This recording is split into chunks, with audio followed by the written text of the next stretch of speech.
Awesome. Yeah. And we get the people that tell us, well, okay, so I did a high intensity workout. I did a hard workout yesterday. I feel pretty Hmm. good and recovered. So I went Hmm. back to do another workout today. Yeah. And so my But body is capable of doing, 4 workouts, 5 workouts, 6 workouts a week. And yeah.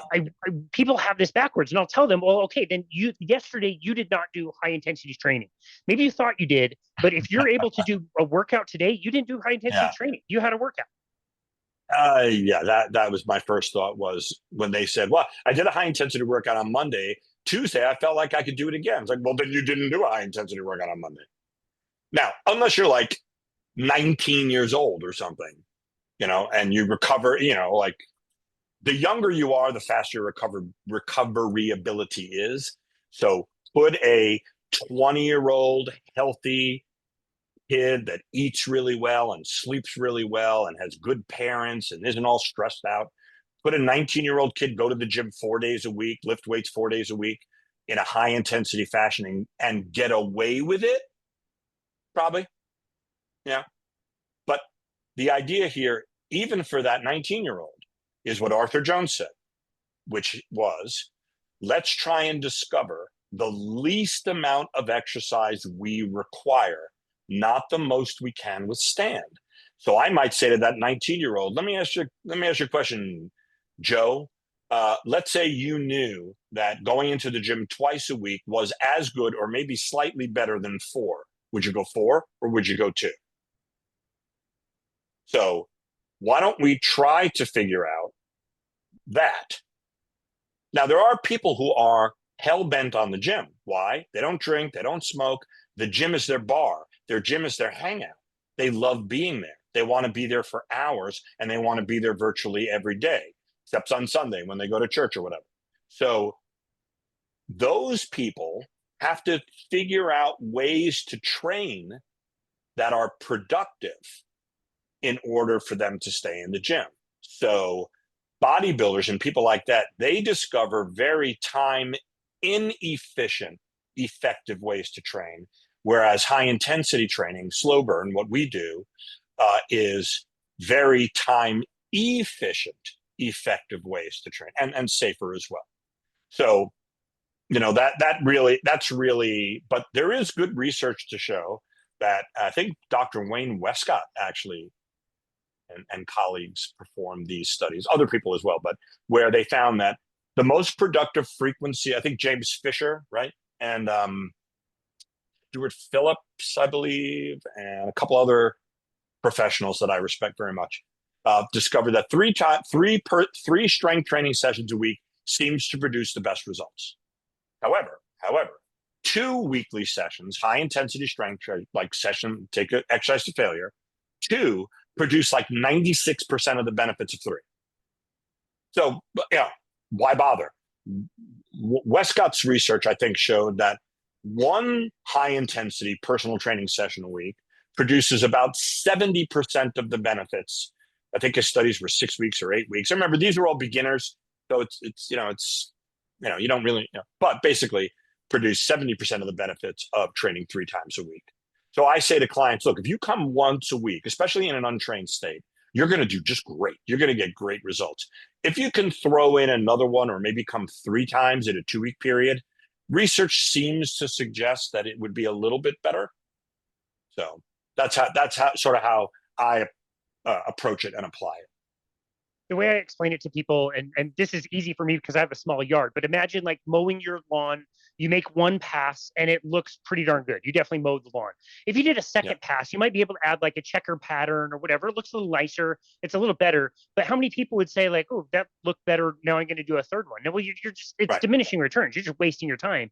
And I think you and Right. I would both think about that 19-year-old and think about him working out 4 times a week and kind of think like, man, he's quite the athlete now. How much better could he be if he did hold himself back and do 1 or 2 really true high intensity workouts? Think of the performance gains versus just doing like what we call with running like junk miles. You're just running a bunch of miles in the middle that's just wearing you down. You're not getting any quality there.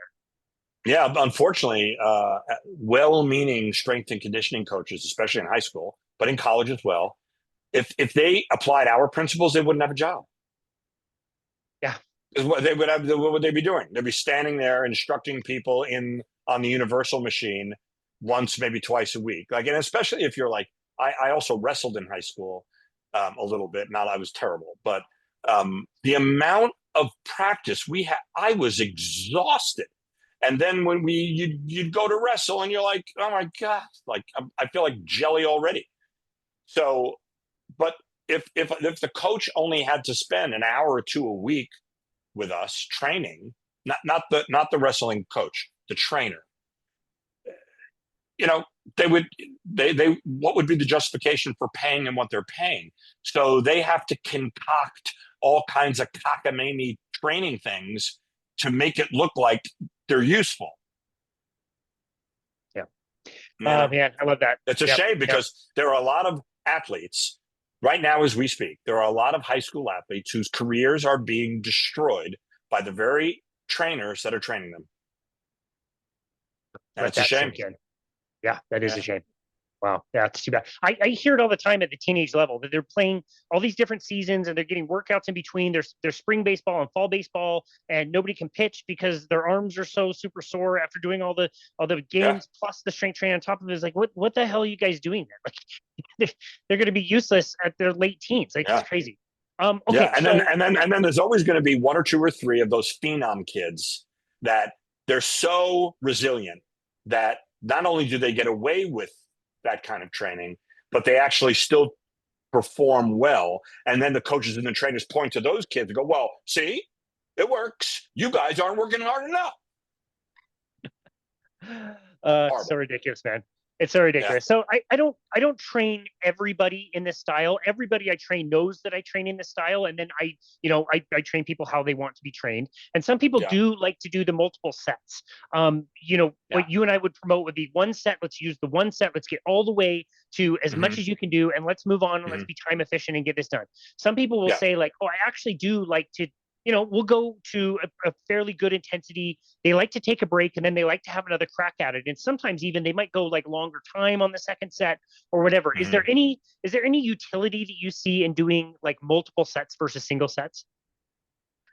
Only in a situation where the particular, let's say you're forced to use rubber bands on a particular exercise.